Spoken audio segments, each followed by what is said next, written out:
Art is political and you are not powerless. In today's video, I'm going to show you a few ways that you can use your craft, especially crochet, to contribute to your community and give back. A lot of people are feeling powerless right now, especially during this dark time of American politics.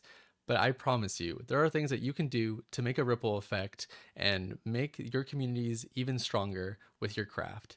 Thank you so much for watching, and I hope you can take something out of this video.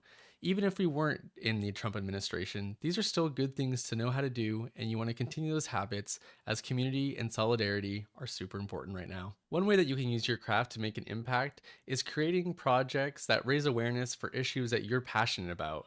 There are going to be a lot of things that are going to be attacked, a lot of things that are going to be on the chopping block, especially within the United States, and you're going to feel passionate about these things.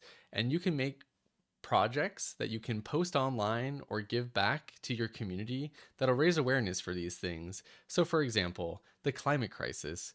It's an important thing that everyone in the world is going to be dealing with, but the United States continues to roll back regulations and we put it on the individual to take care of the climate when really it's the corporations who are making the impact in a negative way. So here I have two thermostats that could raise awareness for climate change. You know, with these kind of projects, I can donate to organizations that are fighting for climate change. And another example is making sex positive projects. And if you are feeling really passionate about women's rights and bodily autonomy and being able to make the choice for yourself, if you're pro-choice, we want people to know it's important for people to make their own choice with their own body. So that's another example. And there's so many other issues that you could be creating for. And with those funds or just raising awareness, sometimes people just don't have the information about what's going on. So just raising awareness, but in a clever and creative way, can really go far. Knowledge is power, and the more people that know, the better. Another way to give back to your community is handing down your skill and learning to teach it to other people. This can look like a one-on-one teaching to a friend or a family member, or something even as far as hosting your own crochet classes or knitting classes. Being able to give your skill and pass it on for people only make their lives even better, giving them a sense of purpose with a new craft, giving them a reason to craft, for maybe the reasons in this video. Being able to find joy. I mean, a lot of people are going to be spending these next few years, if not longer, on their phone, doom scrolling, and being kind of stuck in that pit. I think, I'm really lucky that I know how to crochet, and I can I can do that to distract myself for a bit and find that joy. And I think other people should be allowed to do that too. So giving that information is really powerful. Information is going to be one of the biggest powerful things, and we don't want to gatekeep, crafts or anything. So being able to teach this craft to another person can go a long way. And at the end of it, you might have made a friend that has a similar interest now. This is also a great way to build community. You don't always have to only give. You can also build as well. So I definitely recommend teaching crochet.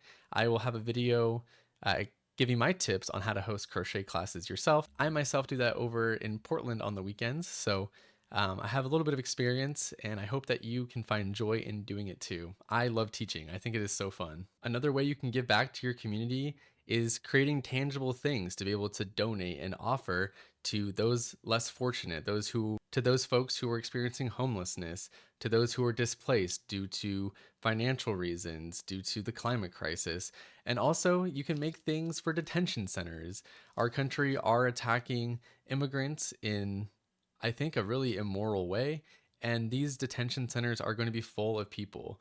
We've seen the photos and these kind of harsh conditions that they have to live in. So for example, I am taking plastic and creating plastic yarn, and I'm creating sleeping mats for people experiencing homelessness. I will list organizations that you can send them to help out. But this is one good way. But you can also donate other things too, such as scarves and hats as well that you make. And these are really good things that just keep people warm. I mean, a good pair of socks can really go a long way.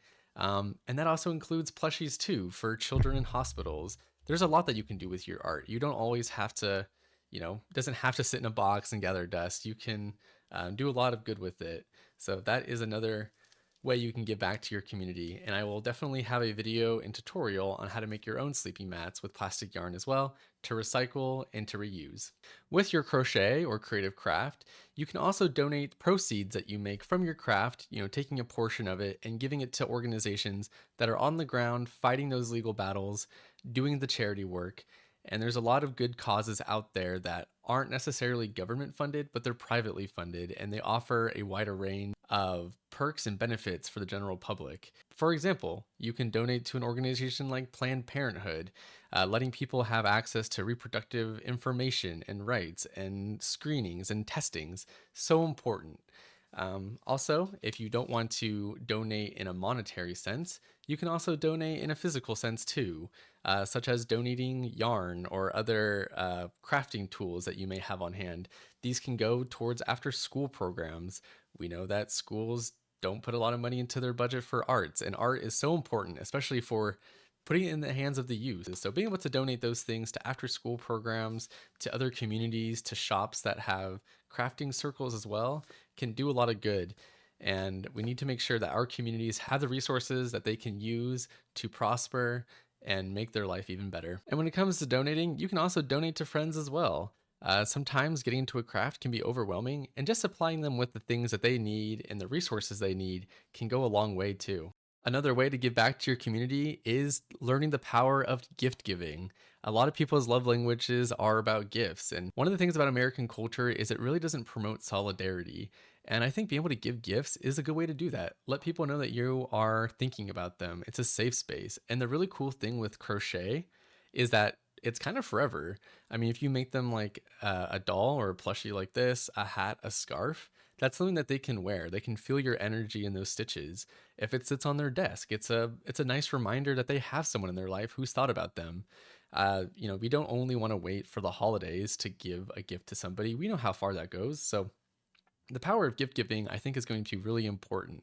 And it's a great way to show the craft as well. I mean, crochet means a lot to people. I highly recommend also, on a personal note, being able to give gifts to the teachers in your life. They're doing a lot of good work. They're on the ground level, they're educating our youth, socializing them. And, in America especially, it's not exactly the safest place to be in the classroom. So, letting them know that you're thinking about them is really important. And I highly encourage you to consider. On top of gift giving, also learn to compliment. Compliment your friends' crochet or knitting or creative work. Make sure to compliment them getting through the day. Check in with them. Building community means doing the first step and reaching out to people that you care about, people that you know are having a hard time during this politically charged era of American politics. It's not even just America. The world feels like it's on fire. I know due to like the headlines, it's for the clicks and stuff. And I know there's a lot of good things that are happening, but a lot of us don't have the bandwidth to seek out those good news. We kind of just take with what we get in front of us, which is unfortunate, but the American way of life doesn't really allow you to breathe. So make sure to check in with a friend. Ask them if they want to hang out and crochet. I think it'll go a long way, even if it's like once a month. So that's an option as well. A good thing you can do as well is also shop and support small businesses as well. We have a lot of commercial businesses that you can go in, these big corporate fat cats. They don't necessarily need your money. There's a lot of small makers who offer things within the crafts. People also hand dye their own yarn. You can buy different kind of safety eyes, felt eyes for your dolls. You can find other supplies too. You can find really sweet crochet hooks as well. I'm sure knitting needles also have custom made ones as well. You can find a lot of cool products, and if you are in a place where money isn't too much of a concern for you, shopping small and keeping it within your community will go a long way. Supporting your favorite artist online too. There's a ton of crochet artists. Even clicking into their videos, leaving a comment, clicking into their blogs, or just engaging with them on social media. Social media, all the small content creators, big content creators, we're all fighting the algorithm. So being able to comment and engage and put your money towards these small businesses will only help grow your community and help them grow their communities as well. It's all community based now. Can't trust the government for anything really, unfortunately, so we need to rely on one another. You can also give back to your community by creating and holding a safe space for other like-minded individuals, or those who are also going through a hard time, or those who are just looking for connection. A lot of people don't know where to go or can feel intimidated, so when they have someone that they can trust who are doing the hard work of creating a community, that is an amazing thing that you can offer to folks. You can do this through the internet, like, through social media groups, through, Discord, having live streams that they can come hang out on. I actually have live streams daily that people come and say hi, and it offers a space for them to hang out. You can do this in real life too.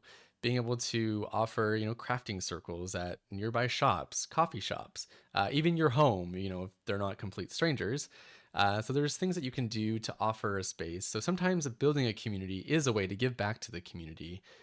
Being able to do that and finding like-minded folks, and sometimes just having that one thing to look forward to throughout the week can really get you by, especially with the onslaught of bad news that the media loves to give us. So that is another way you can give back to the community. Thank you so much for watching my video. I hope some of these general tips, even if we weren't living in Trump's America, these are still really good things to keep in mind and still offer to your community. Even if things were bright and perfect, community is still going to be so important. And as an American who is pretty much told to be individualistic, to be all about themselves, only focus on your small, orbit, I think it's important that we focus much broader.